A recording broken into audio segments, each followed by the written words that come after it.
नीम करौली बाबा को कौन नहीं जानता। आज के इस वीडियो में हम आपको बताएंगे बाबा के बारे में कुछ ऐसी बातें और चमत्कार जिन्हें सुनकर आप दंग रह जाएंगे। हेलो दोस्तों, मैं लताशा और आप देख रहे हैं हमारा चैनल ज्ञान। नीम करौली बाबा की गणना 20वीं शताब्दी के सबसे महान संतों में होती है। बाबा हनुमान के भक्त थे।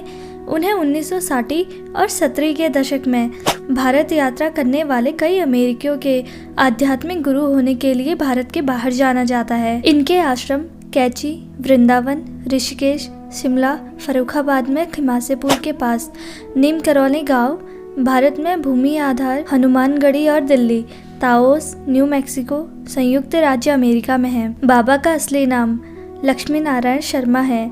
इनका जन्म 1900 के आसपास भारत के उत्तर प्रदेश फिरोजाबाद जिले के अकबरपुर गांव में एक धनी ब्राह्मण परिवार में हुआ था।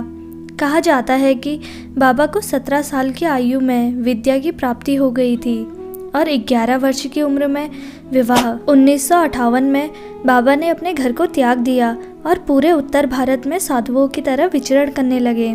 बाबा को हनुमान जी का अवतार माना जाता है। उन्हें कई नामों से जाना जाता था। लक्ष्मणदास, हांडी वाला बाबा, तिकोनिया वाला बाबा। जब उन्होंने गुजरात के वावनिया मोरबी में तपस्या की और साधना की तो उन्हें तलैया बाबा के नाम से जाना जाने लगा। वृंदावन में स्थानीय निवासियों ने उन्हें चमत्कारी बाबा के नाम से संबोधित किया।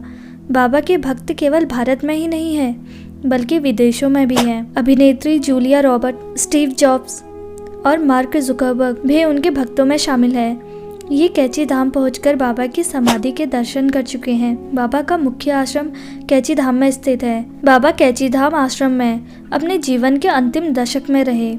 कैची धाम नैनीताल से 17 किलोमीटर दूर नैनीताल अल्मोड़ा मार्ग पर स्थित है। यहाँ प्रत्येक वर्ष 15 जून को मेले का आयोजन किया जाता है और यहाँ देश विदेश से बाबा के भक्त जाते हैं।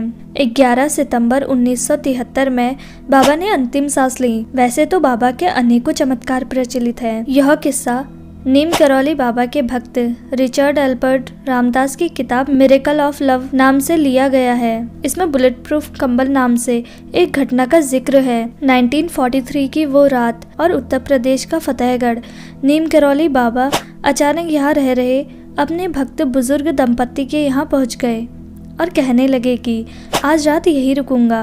बुजुर्ग दंपत्ति को यह सुनकर बहुत खुशी हुई। उन्होंने बाबा को भोजन कराया और इसके बाद बाबा एक कंबल ओढ़कर चारपाई पर सो गए। लेकिन सारी रात बुजुर्ग दंपत्ति नहीं सो पाए। बाबा रात भर कराते रहे लेकिन उन्होंने एक बार भी कंबल नहीं हटाया। बुजुर्ग दंपत्ति ये सब देख रहे थे लेकिन कुछ कर पाने में असमर्थ थे। उन्हें महसूस हो रहा था कि जैसे कोई बाबा को मार रहा हो और वह दर्द से कराह रहे थे। खैर, बाबा ने कराते हुए पूरी रात गुजारी। जैसे तैसे सुबह बाबा चारपाई से उठे और उन्होंने कंबल को लपेटकर बुजुर्ग दंपत्ति को थमा दिया। उन्होंने कहा, इस कंबल को गंगा में बहा देना और इसे खोलकर मत देखना। जाते जाते बाबा ने कहा, चिंता मत करो, महीने भर में तुम्हारा बेटा लौट आएगा। जब दंपत्ति कंबल को लेकर गंगा की ओर जा रहे थे तो उन्हें महसूस हुआ कि कंबल में कुछ लोहे का सामान है। हालांकि उन्हें यह आश्चर्यजनक लगा क्योंकि बाबा खाली कंबल लपेटकर उनके सामने ही सोए थे। खैर, उन्होंने बाबा की आज्ञा का पालन करते हुए चादर को पानी में विसर्जित कर दिया। लगभग 1 महीने बाद उनका पुत्र बर्मा में छिड़ी लड़ाई से लौट आया। वह ब्रिटिश फौज में सैनिक था। जब वह घर आया तो उसने अपने माता पिता को एक ऐसी कहानी सुनाई जिससे वो समझ गए कि उस रात आखिर बाबा क्यों करा रहे थे। उसने बताया कि करीब महीने भर पहले एक दिन वह दुश्मन फौज के बीच घिर गया था। रात भर गोलीबारी हुई, उसके सारे साथी मारे गए लेकिन वह अकेला बच गया। उसने कहा, मैं अभी तक यह समझ नहीं पाया हूँ कि आखिर मैं कैसे बचा। उस गोलीबारी में उस पर एक भी गोली नहीं लगी। वह रात भर दुश्मनों के बीच जीवित रहा और जैसे ही सुबह हुई ब्रिटिश सेना उसे वहां से निकाल कर ले गई। वह वही रात थी जिस रात नीम करौली बाबा उस बुजुर्ग दंपत्ति के घर रुके थे और रात भर वह दंपत्ति के बेटे पर लगने वाली गोली को अपने शरीर पर खा रहे थे। नीम करौली बाबा नाम के पीछे एक कहानी है जो काफी दिलचस्प है। दरअसल वो एक बार भारतीय रेल की फर्स्ट क्लास कंपार्टमेंट में सफर कर रहे थे और उनके पास टिकट भी नहीं था। ऐसे में टीसी आ गया और उनसे टिकट मांगने लगा लेकिन उनके पास टिकट तो थी नहीं जिसके बाद टीसी ने उन्हें नीम करौली स्टेशन पर उतार दिया। बाबा नीम करौली स्टेशन पर ही चिपटा गड़ाकर बैठ गए, जिसके बाद टीसी ने ट्रेन को चलाने का निर्देश दिया, लेकिन ट्रेन आगे ही नहीं बढ़ पा रही थी। वे लोग लगातार कोशिश कर थक हार गए थे।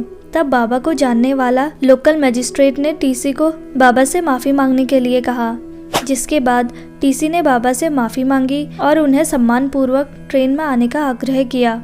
बाबा जैसे ही ट्रेन में पहुंचे, ट्रेन चल पड़ी। इसी घटना के बाद ही उनका नाम बाबा नीम करौली पड़ गया। अगर आपको हमारी वीडियो पसंद आई तो इस वीडियो को लाइक और हमारे चैनल को सब्सक्राइब करना ना भूलें। अब मैं आपसे मिलूंगी नेक्स्ट वीडियो में।